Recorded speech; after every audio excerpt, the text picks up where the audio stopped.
Hello, and welcome to the Love Your Work Life podcast. I'm your host, Elissa Shuck.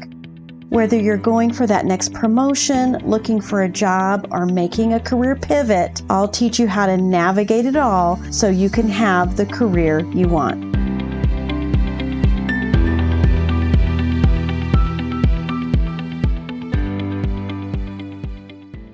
You're listening to Love Your Work Life, episode 142. I got roasted a little bit on LinkedIn the other day because I put a poll out there about your next career move. I didn't include a category. First of all, the categories are limited. You can only have 4 choices. But after a few people pointed out my mistake, I would have done it differently. But the poll was about what is your next career move?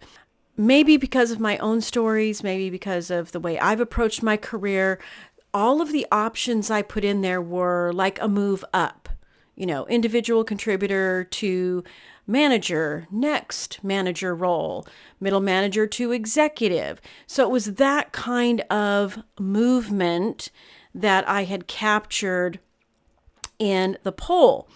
And a number of people said, hey, wait a minute, what about if I just want to be an individual contributor to individual contributor? What if I just want a new role where I don't have leadership responsibility, but I want to do more of what I love? I want to do more of what's interesting to me, or I want to shift from this interesting thing to that interesting thing.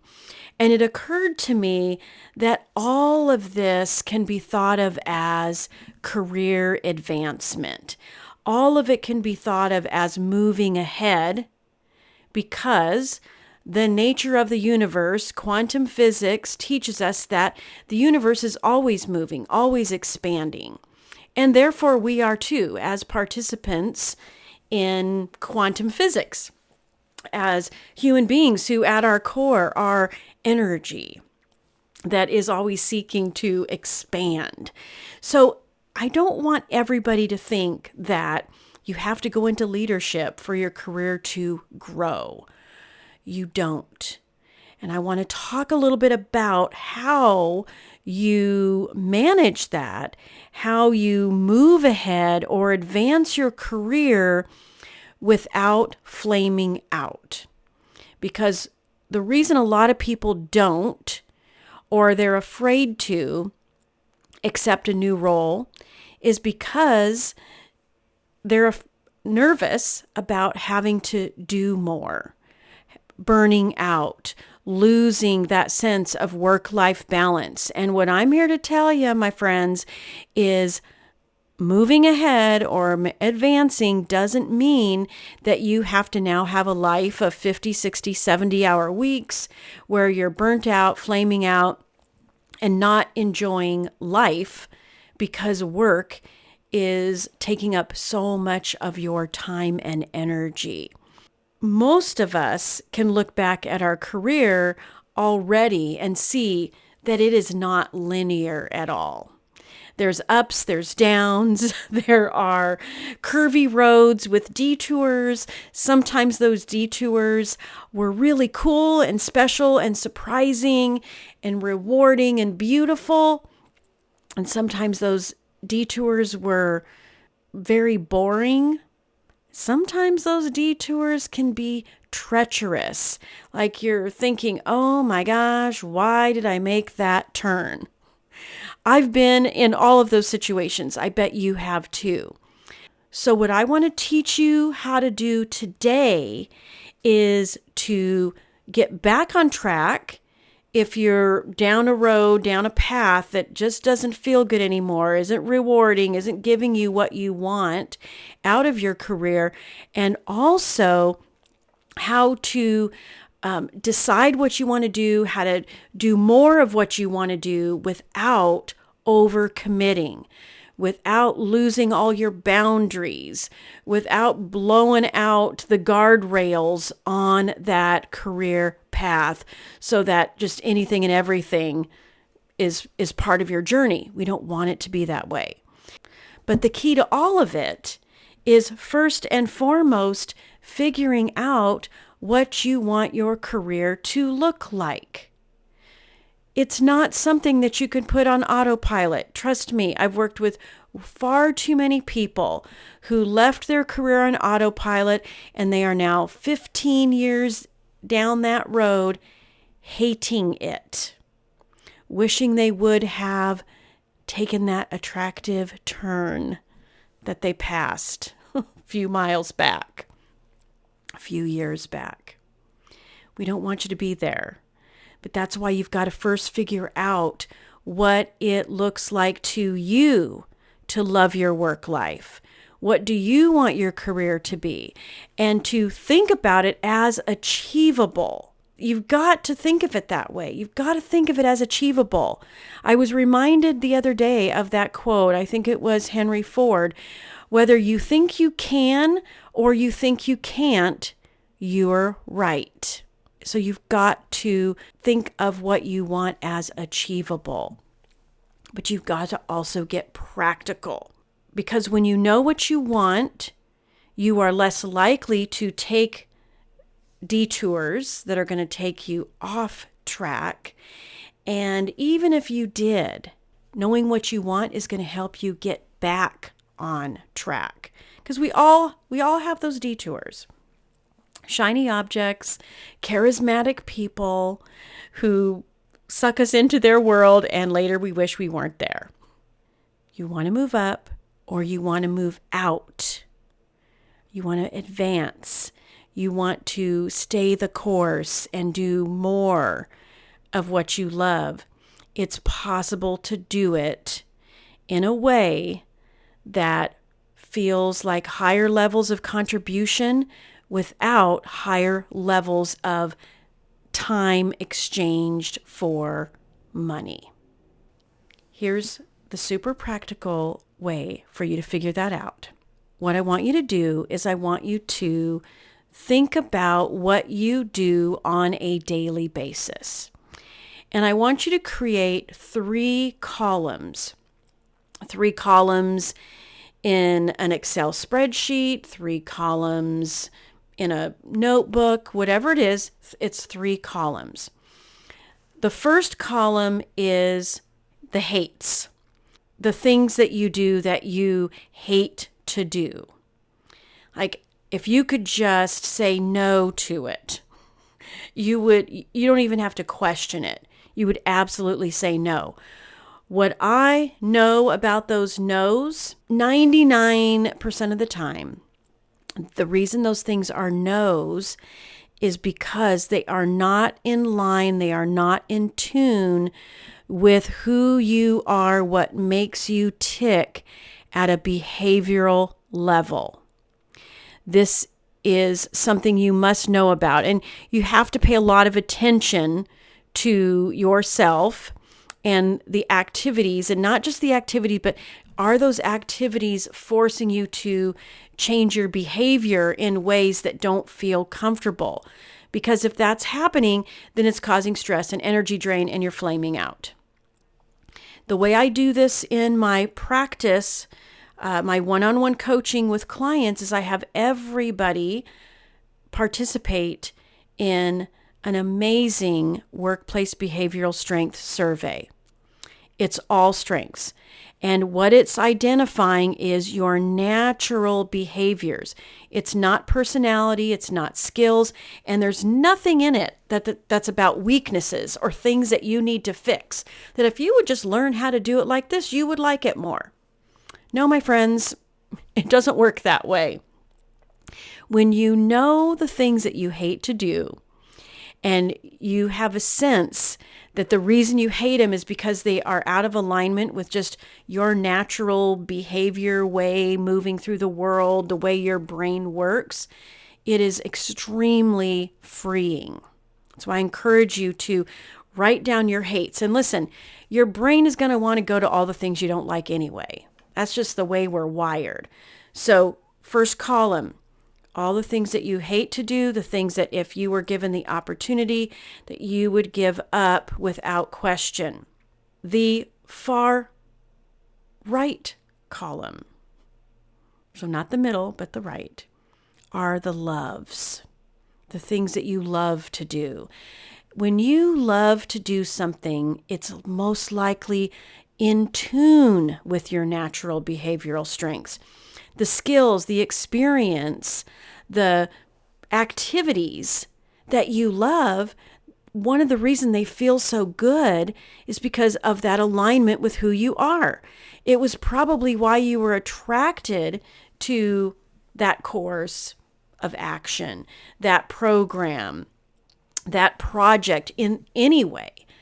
So all of the loves go in the far right column. So you've got 3 columns. Left is hate, far right is loves, and the middle column is what I call the deals. I'll deal with it. There are some things that's what we have to do, right? We just have to deal with it. It's part of the package. It makes it a lot easier to deal with it if you are doing more of what you love than doing what you hate. Because even the things that you have to deal with feel like drudgery when the vast majority of your time and energy is spent doing things that you hate to do. So be realistic with yourself. The deals, if you have a question about it, ask yourself this: would I be more willing to deal with this if I was doing more of what I love? If not, then maybe you need to move it to the hate column. It might be something that you are tolerating, but if you were real with yourself, you would prefer not to do it. So line these things up, hate it, deal with it, love it. Then focus on the things that you love. Spend some time in that column. Why do you love it? And listen, you know it's aligned and you know you love it when you lose track of time, when you feel like you're in a flow state while you're doing it, when you want to advance your career, when you want to move up or move out in terms of your responsibility and contribution. The way you do it without flaming out and without over committing yourself or losing track of your boundaries is to focus on the loves. This is the way I got every single one of, or at least a component of, the way I got every single one of the 12 promotions that I received over my 30-year career, is because when I saw something that looked interesting, when I saw something I could volunteer for, it was aligned to my loves, things I love to do in my job, and the things that were adjacent to the things I loved to do. So when I went from branding to marketing, it was a natural move because I love branding. I love copy. I love visuals. Also in my love column was numbers, was analysis, Excel spreadsheets, looking for patterns and looking for stories in what data and information was telling me. So marketing was something that was naturally interesting to me, and I could raise my hand for those kind of jobs, and I could volunteer for activities that were more marketing in nature, and it didn't drain me. I didn't flame out because it had some adjacencies to my love column, to the things that already felt energizing. When you're doing the things that you love, it feels energizing. It doesn't feel draining. And because it feels energizing, you have greater capacity to take on additional things. And I'm not saying you're going to take on an additional 20 hours. You really don't have to do that either.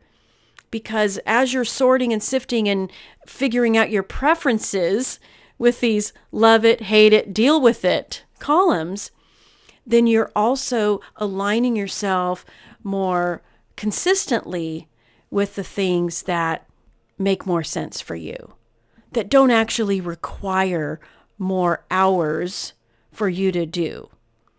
One of the reasons why it takes more hours to do the things that we hate is because we allow ourselves to be distracted, we procrastinate, it just takes longer because it's not comfortable. When you work on removing those things and focusing on the things you love, they just naturally fit into those spaces. You actually have more space in your brain to accommodate those things, which means you also have more space in your brain for managing your time and priorities and all of the other things. What would you do if you could? So let me close with this. If you could wave a magic wand and eliminate all of the things that you do not want to do in your job and make them only the things that you love to do, what would that list look like? What would your role look like in the company? I once went to my boss with an idea for a role for me that did not exist in the company.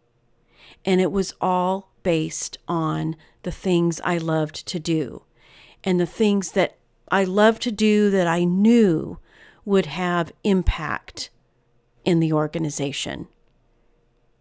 And I got it.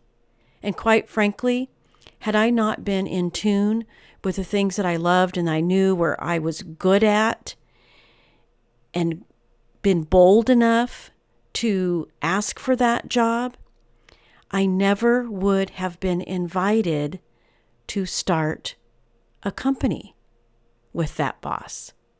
Because when our parent company shut our business down, we went into business together. And that just led to one thing after another after another. My friends, you have so much power in your career that you're not giving yourself credit for. If you started thinking about your career as something that you could control, would you be doing more of the same in a slightly different capacity or in a leadership role? Would you be finally taking serious that little side project that you have going, that hobby that has your interest, but it doesn't have you in a job?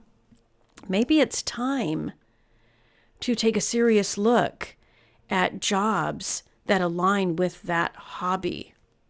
Maybe there's something you love so much that you want to be in a leadership role where you are helping other people gain new experience in that area, that you want to take that group of people and together leverage those skills to create amazing things as a team.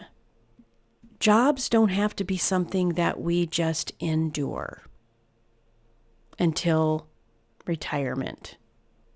Jobs can be things we love. Jobs can be things that we're doing mostly what we want to do.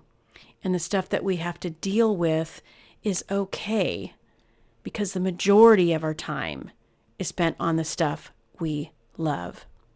Moving ahead without flaming out is about being honest with yourself about the things that you don't want to do anymore, the things you want to say no to, and allowing yourself, giving yourself permission to identify and pursue the things that you love. And you will find that when you do that, you have more capacity than you ever imagined. You'll have the work-life balance you want. You'll have the work-life integration that you want. And you'll have a career that you have created on purpose instead of falling into by default. All right, my friends, I'll talk to you again soon.